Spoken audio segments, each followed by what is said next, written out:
She gently brushed her fingers against the velvet gown, eyes wide with wonder. Just a second, just to feel what dreams were made of. But the moment didn't last. A sharp slap cracked through the air. "How dare you?" the woman screamed. "You're just a maid." The girl staggered back, hand on her cheek, eyes burning, but not with tears. With silence. Around her, others watched, some amused, some indifferent. No one stood up for her. No one asked why a child would reach for something so delicate with such care. Then came the sound, heels clicking across marble, growing louder. The door swung open, and a woman in a tailored suit stepped in. Her eyes locked on the red mark, then on her daughter. Her real daughter. Gasps echoed as recognition hit. The woman didn't shout. She didn't need to. Her presence silenced the room. "Who touched my child?" she asked coldly. The same people who mocked the girl now stumbled over their words. Because the maid they punished was the rightful heiress of it all. Welcome to Heroes Unheard. Before we continue this emotional story, tell us in the comments from which city in the world are you watching this video today. And if you think stories like this need to be heard, hit that subscribe button to support the channel. We're growing every day, and I sincerely thank you for being a part of it. The Hartwell Mansion sat on 12 acres of manicured grounds in the most exclusive district of the city, a testament to old money and older power that had been accumulating for over a century. The house itself was a masterpiece of classical architecture, with marble columns and crystal chandeliers that caught the morning light and threw rainbows across walls decorated with paintings worth more than most people would earn in their lifetimes. Isabella Santos had been living in the Hartwell Mansion for 3 years, ever since the social services placement that had brought her there at age 14. She was told she was lucky to have been chosen for what was called a cultural enrichment program, an arrangement that allowed disadvantaged youth to live with wealthy families while receiving educational opportunities that would otherwise be unavailable to them. The reality was more complex and more painful than the official description suggested. Isabella lived in a small room on the 3rd floor, separate from the family's living spaces, and her daily routine was structured around household duties that kept her busy from dawn until late evening. She was expected to be grateful for the opportunity while accepting treatment that fell somewhere between family member and domestic servant. Mrs. Catherine Hartwell had presented the arrangement to her social circle as an act of charity, a way of giving back to the community while providing her own daughter with exposure to different perspectives and backgrounds. But the practical effect was to give the Hartwell family an extra pair of hands for household work while maintaining the illusion of benevolence that enhanced their social standing. The Hartwells' biological daughter, Victoria, was 17 years old and had grown up surrounded by luxury that she accepted as her natural birthright. She attended an exclusive private school, participated in activities that cost more than Isabella's previous foster families had spent on food in a month, and moved through her privileged world with the unconscious confidence of someone who had never doubted her right to occupy any space she entered. Victoria's relationship with Isabella was complicated by the ambiguous nature of their living arrangement. Officially, Isabella was something like a foster sister, someone who shared meals with the family and participated in certain activities. Unofficially, she was expected to handle household tasks that Victoria never had to consider, from cleaning common areas to helping with laundry and meal preparation. The other household staff included Maria, an older woman who had worked for the Hartwell family for 15 years and understood the delicate dynamics of the household. She tried to protect Isabella from the worst of the family's casual cruelty while teaching her the survival skills necessary for navigating a world where her status was perpetually uncertain. Mrs. Hartwell's treatment of Isabella varied depending on who was watching and what kind of impression she wanted to make. When visitors were present, Isabella was introduced as our dear foster daughter and included in conversations that showcased the family's commitment to social responsibility. When they were alone, she was treated more like hired help who should be grateful for room and board. The arrangement was supposed to last until Isabella turned 18 and could transition to independent living, ideally with skills and connections that would help her build a successful adult life. But as her 18th birthday approached, Isabella began to understand that the Hartwell family saw her more as convenient labor than as a young person deserving of genuine care and preparation for independence. What neither Isabella nor the Hartwell family knew was that her placement in their home had not been the result of routine social services procedures. Her case file contained information that had been deliberately obscured, details about her background that would have changed everything about how she was treated if they had been properly disclosed. The Spring Charity Gala was the highlight of Mrs. Hartwell's social calendar, an annual event that brought together the city's most influential families to raise money for causes that allowed them to feel virtuous, while networking with people who could advance their business and social interests. This year's gala was being hosted at the Hartwell Mansion, which meant weeks of preparation and an expectation of perfection that put enormous pressure on everyone involved. Isabella had been helping with preparations for days, polishing silver that was only used for special occasions, arranging flowers that had been flown in from around the world, and ensuring that every surface in the house met the exacting standards that Mrs. Hartwell demanded when important guests would be present. The day of the gala, the mansion was transformed into something that resembled a museum more than a home, with professional lighting that highlighted the expensive art collection and strategic placement of floral arrangements that cost more than Isabella's foster families had typically spent on rent. Caterers moved through the kitchen with military precision, preparing a 7-course meal that would impress guests accustomed to the finest restaurants in the world. Isabella's role during the preparation was to assist wherever she was needed while staying out of sight when guests began to arrive. She understood that her presence during the actual event would be minimal and carefully managed, designed to showcase the family's charitable nature without allowing her to interact freely with people who might ask uncomfortable questions about her living situation. As the afternoon progressed and the first guests began to arrive, Isabella was sent upstairs to make final preparations to the family's private quarters, ensuring that everything was perfect in case any important visitors were given tours of the mansion's most impressive rooms. Victoria's bedroom was a showcase of teenage luxury, with custom furniture, a walk-in closet filled with designer clothes, and accessories that represented casual purchases costing thousands of dollars. Isabella had cleaned this room hundreds of times, but she never stopped being amazed by the sheer volume of possessions that Victoria owned and rarely seemed to appreciate. Today, however, there was something new hanging in Victoria's closet that made Isabella stop and stare. It was a dress unlike anything she had ever seen, made from silk that seemed to glow with its own light, embroidered with intricate patterns that must have taken months to complete. The craftsmanship was extraordinary, and the beauty of the garment was so overwhelming that Isabella found herself drawn to it like a moth to flame. She knew she shouldn't touch it. She understood the boundaries that governed her presence in the family's private spaces, the unspoken rules about what belonged to her and what was forever off-limits. But the dress was so beautiful, and she had been cleaning and organizing Victoria's possessions for so long, that the impulse to feel the fabric between her fingers was almost irresistible.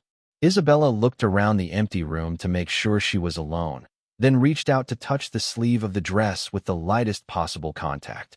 The silk was even softer than she had imagined, with a texture that seemed almost alive under her fingertips.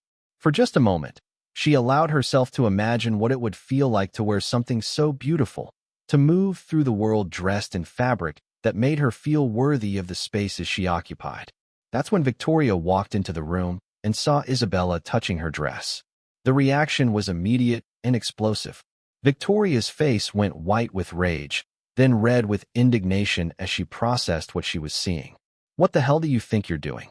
Victoria screamed, her voice carrying throughout the mansion and certainly audible to the guests who were gathering in the rooms below. Isabella snatched her hand away from the dress as if it had burned her, stepping backward with the automatic response of someone who had learned to minimize her presence when conflicts arose. "I'm sorry," Isabella said quickly. You were just what? Trying on my clothes? Planning to steal something? Forgetting your place in this house?" Victoria's anger was disproportionate to the offense, fueled by years of resentment about having to share her space with someone she had never wanted as a sister and had always seen as an intruder in her family's life. "I wasn't trying to steal anything," Isabella said quietly, trying to defuse the situation before it escalated further. "I was just cleaning, and the dress is so beautiful." "Don't you dare touch my things," Victoria interrupted, moving closer to Isabella with threatening intent. "You're nothing but a charity case. You don't get to touch things that belong to people like us." The words hit Isabella like physical blows, reducing her to nothing more than her circumstances, stripping away her dignity and humanity to leave only her status as someone who existed in the Hartwell house at their sufferance. Mrs. Hartwell appeared in the doorway, drawn by Victoria's screaming and obviously concerned about the impression that domestic conflicts might make on the important guests who were arriving downstairs. "What is going on up here?" she demanded, her voice carrying the cold authority of someone who expected immediate answers and perfect compliance. "I caught her touching my designer dress," Victoria said, her voice still shaking with rage. "She thinks she can just help herself to whatever she wants because she lives here." Mrs. Hartwell's face hardened as she processed what she was hearing. To her, Isabella's behavior represented not just boundary violations, but a fundamental misunderstanding of the power dynamics that kept their household functioning smoothly. "Is this true, Isabella?" Mrs. Hartwell asked, her voice carrying a threat that made it clear what the consequences would be for giving the wrong answer. "I just touched the fabric for a second," Isabella admitted, understanding that lying would only make things worse. "I wasn't trying to take anything. The dress is just so beautiful." Mrs. Hartwell's reaction was swift and brutal. Her hand connected with Isabella's cheek with a sound that echoed through the room, leaving a red mark that would be visible for hours and a sting that brought tears to Isabella's eyes. "How dare you?" Mrs. Hartwell said, her voice low and venomous. "After everything we've done for you, after taking you in when no one else wanted you, this is how you repay our kindness? By thinking you have the right to touch things that cost more than you're worth." Isabella held her hand to her burning cheek, trying not to let the tears fall, while Victoria watched with satisfaction at seeing the girl she had always resented being put firmly in her place. "You seem to have forgotten who you are and where you come from," Mrs. Hartwell continued, her voice rising with each word. "Let me remind you, you're a foster child, a charity case. You're here because we took pity on you, not because you belong here. And if you ever forget that again, you'll find yourself back in the system so fast your head will spin." The threat was clear and devastating. Isabella had aged out of most foster care programs, which meant that being expelled from the Hartwell house would likely leave her homeless and alone in a city where she had no resources or connections. "I understand," Isabella whispered, her voice barely audible through the pain and humiliation. "I'm sorry." But Mrs. Hartwell wasn't finished. The stress of hosting the charity gala, combined with her long-standing resentment about having Isabella in her house, had unleashed years of accumulated frustration. "Sorry isn't enough," she said coldly. "Sorry doesn't undo the disrespect you've shown to this family. Sorry doesn't change the fact that you've proven you can't be trusted around our belongings." Victoria stepped forward, emboldened by her mother's anger and eager to participate in the punishment. "Maybe she should be reminded every day about her place here," Victoria suggested with cruel calculation. "Maybe she should eat her meals in the kitchen with the staff instead of pretending she's part of our family." Mrs. Hartwell nodded approvingly at her daughter's suggestion. "Excellent idea. And perhaps her room should be moved to the basement, where she'll be less likely to get confused about her status in this household." Isabella felt her world collapsing around her as she listened to them planning her punishment for the crime of touching a piece of fabric. Everything she had thought she understood about her place in the Hartwell family was being stripped away, replaced by a brutally clear hierarchy that left no doubt about where she stood. "Please," she said quietly, "I promise it won't happen again. I know my place." "Do you?" Mrs. Hartwell asked with mock concern. "Because it seems to me that you've gotten some very confused ideas about who you are and what you're entitled to. Maybe some time thinking about it and more appropriate accommodations will help clarify things for you." That's when they heard the sound of cars in the driveway, expensive engines and slamming doors that indicated the arrival of guests important enough to command immediate attention. Mrs. Hartwell glanced toward the window and saw a convoy of black sedans that hadn't been on the guest list. "Who is that?" Victoria asked, moving to the window to get a better view of the unexpected arrivals. "I have no idea," Mrs. Hartwell replied, but something in her voice suggested that the timing of these visitors was making her nervous about more than just the disruption to her carefully planned evening. Through the window, they could see several people in expensive suits walking toward the mansion's front entrance with the purposeful stride of individuals who were accustomed to being taken seriously.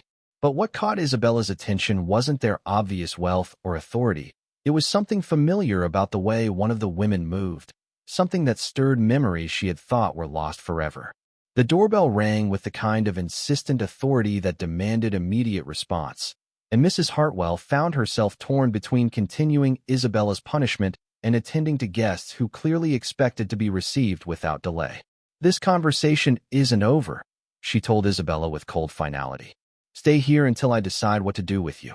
But as Mrs. Hartwell and Victoria hurried downstairs to receive their unexpected guests, Isabella remained by the window, watching the group of strangers with a growing sense that something was about to change in ways that none of them could anticipate.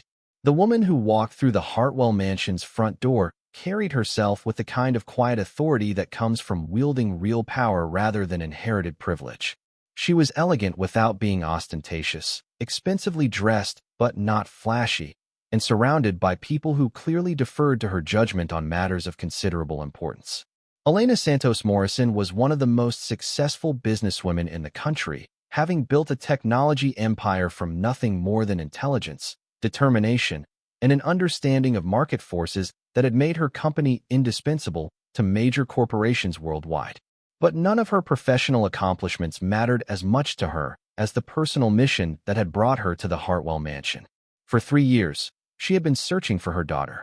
Isabella had been kidnapped from a hospital when she was 11 years old, taken during the chaos that followed a car accident that had left Elena in a coma for 6 months. When Elena had awakened, she had been told that her daughter had died in the crash, and the grief had nearly destroyed her before she had channeled it into building the business empire that had given her the resources to discover the truth. The truth was that Isabella had been taken by people who specialized in providing children to wealthy families who wanted the appearance of charitable involvement without the inconvenience of proper oversight. The kidnapping had been disguised as a routine social services placement, complete with forged documents that had made Isabella's background impossible to trace through conventional channels. Elena had spent years and millions of dollars unraveling the conspiracy that had stolen her daughter, working with private investigators and former law enforcement officers who understood how to navigate the dark corners of systems designed to protect children but sometimes used to exploit them instead. The breakthrough had come 6 months earlier when one of the conspirators had been arrested on unrelated charges and had agreed to cooperate with authorities in exchange for a reduced sentence. The information he provided had led Elena's investigators to a network of fake social service agencies and corrupt officials who had been trafficking children for years. Isabella's trail had led to the Hartwell mansion, where she had been placed under the cover of a cultural enrichment program that existed only on paper. The Hartwell family had been told they were providing a charitable service while receiving what amounted to unpaid domestic labor disguised as foster care. Elena had arrived at the mansion with a team of lawyers and law enforcement officers who were prepared to arrest anyone who had participated in keeping her daughter from her. But her primary concern wasn't punishment or justice. It was finding Isabella and bringing her home after 3 years of separation that had left a hole in her life that nothing could fill. Mrs. Hartwell greeted Elena's group with the nervous hospitality of someone who sensed that something was wrong but didn't understand what. The presence of so many official-looking people at her charity gala was creating exactly the kind of disruption she had spent weeks trying to avoid. "I'm sorry," Mrs. Hartwell said with forced politeness, "but I don't believe you were on our guest list for this evening." Elena looked around the opulent entryway with the calculating gaze of someone who understood exactly how much everything cost and how little it mattered compared to what she had lost. "Mrs. Hartwell," Elena said with controlled intensity, "my name is Elena Santos Morrison. I'm here about Isabella Santos, the girl you've been calling your foster daughter." Mrs. Hartwell's face went pale as she began to understand that her carefully constructed world was about to be exposed for what it really was. "I'm not sure what you mean," she said with decreasing conviction. "Isabella is part of a cultural enrichment program. Her placement here is completely legitimate." Elena reached into her briefcase and pulled out a folder thick with legal documents, photographs, and evidence that had taken years to assemble. "Isabella Santos is my daughter," Elena said with absolute clarity. "She was kidnapped 3 years ago and placed in your home through a fraudulent social services agency. I have DNA evidence, medical records, and testimony from the people who arranged her placement here illegally." The words hung in the air like a physical presence, transforming everything about the situation from a routine social visit to a criminal investigation. Around them, the charity gala continued in the other rooms, but the group in the entryway was focused entirely on a conversation that would determine multiple people's futures. Victoria had been listening from the staircase, and she came down quickly with the kind of nervous energy that suggested she understood the implications of what she was hearing. "That's impossible," Victoria said with decreasing confidence. "Isabella is she's nobody. She's a foster kid who works around the house." Elena looked at Victoria with an expression that mixed pity with contempt. "She's my daughter," Elena repeated with steel in her voice. "And she's the heir to a business empire worth over $2 billion. The revelation hit Mrs. Hartwell like a physical blow. The girl she had been treating as unpaid domestic help, the teenager she had just slapped for touching a dress, was not just someone's beloved daughter, but one of the wealthiest young women in the country. "Where is she?" Elena asked, her voice carrying a threat that made everyone understand this wasn't a request.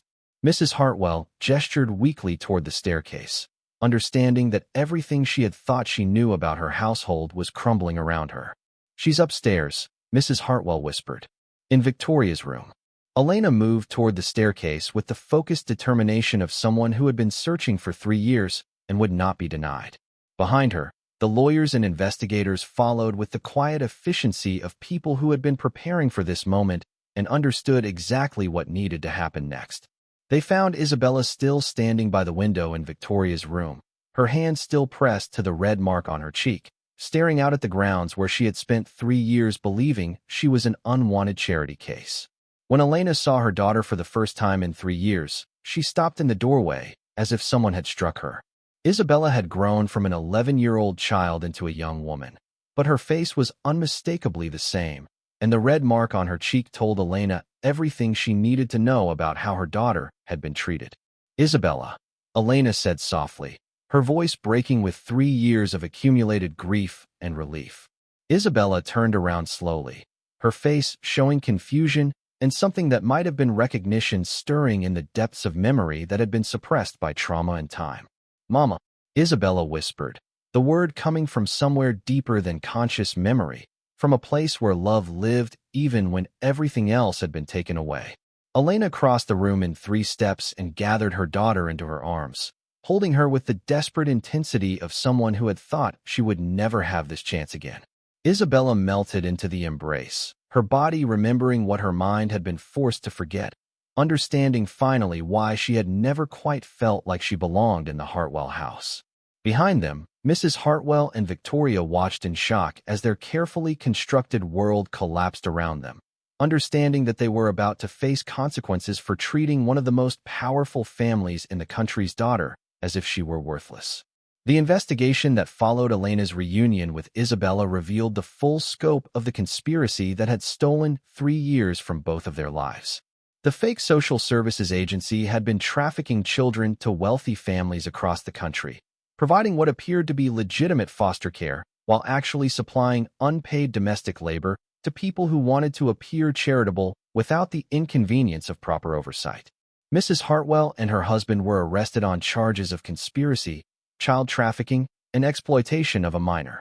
The evidence against them was overwhelming, including documentation of payments they had made to the fake agency and records of how they had benefited financially from Isabella's unpaid labor over 3 years.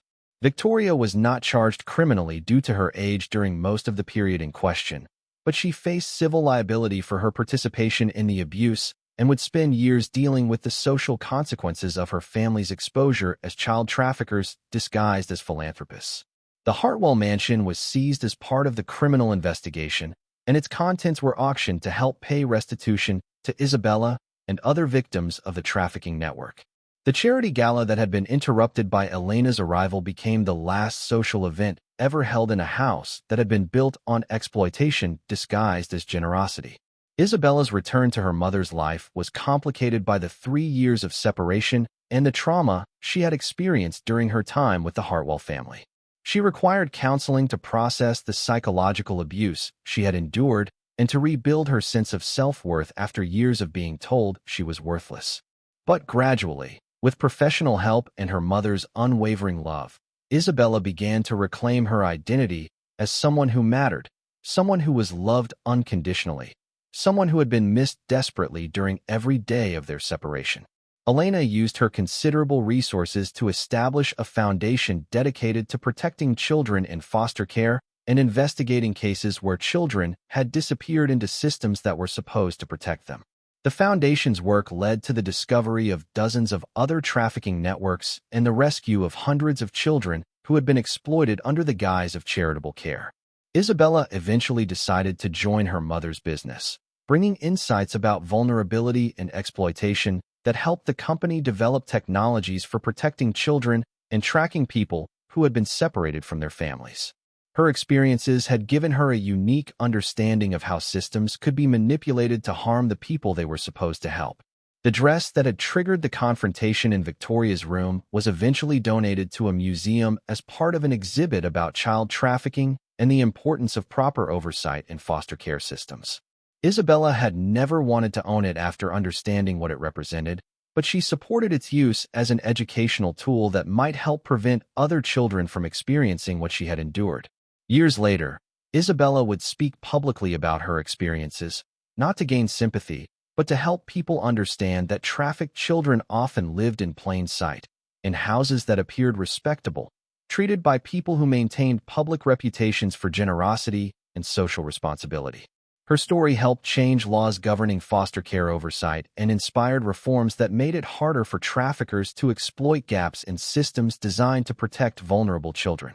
Most importantly, it reminded people that every child deserves to be treated with dignity and love, regardless of their circumstances or the family they were born into. Elena kept Isabella's room in their family home exactly as it had been when she was kidnapped, not as a shrine to loss, but as a promise that she would never stop looking for her daughter. When Isabella returned, the room became a symbol of hope fulfilled and love that had survived separation, trauma, and the deliberate cruelty of people who had tried to break bonds that couldn't be broken. The mother and daughter relationship they rebuilt was different from what it had been before the kidnapping, shaped by the experiences they had both endured during their separation. But it was also stronger in some ways, founded on an understanding of how precious and fragile family connections could be, and how important it was to never take for granted the people who loved you unconditionally. Sometimes the greatest cruelties are inflicted by people who disguise their exploitation as charity, their selfishness as generosity. Isabella's story reminds us that appearances can be deceiving, that systems designed to protect children can be manipulated to harm them, and that the true measure of a person's worth has nothing to do with their circumstances and everything to do with their inherent dignity as a human being. But it also reminds us that love is stronger than separation, that truth will eventually overcome deception, and that sometimes the person being treated as worthless is actually priceless to someone who has never stopped searching for them. Because every child belongs somewhere, loved by someone, and no amount of false documentation can change the fundamental reality that families are bound by bonds that trafficking and exploitation can never truly break. This story was brought to you by Heroes Unheard. Before we leave you today, here's our question. Have you ever known someone who never asked for recognition but deserved more than anyone else? Tell us in the comments what they meant to you and how you remember them. And if you think stories like this need to be heard, hit that subscribe button to support the channel. We'll see you in the next one.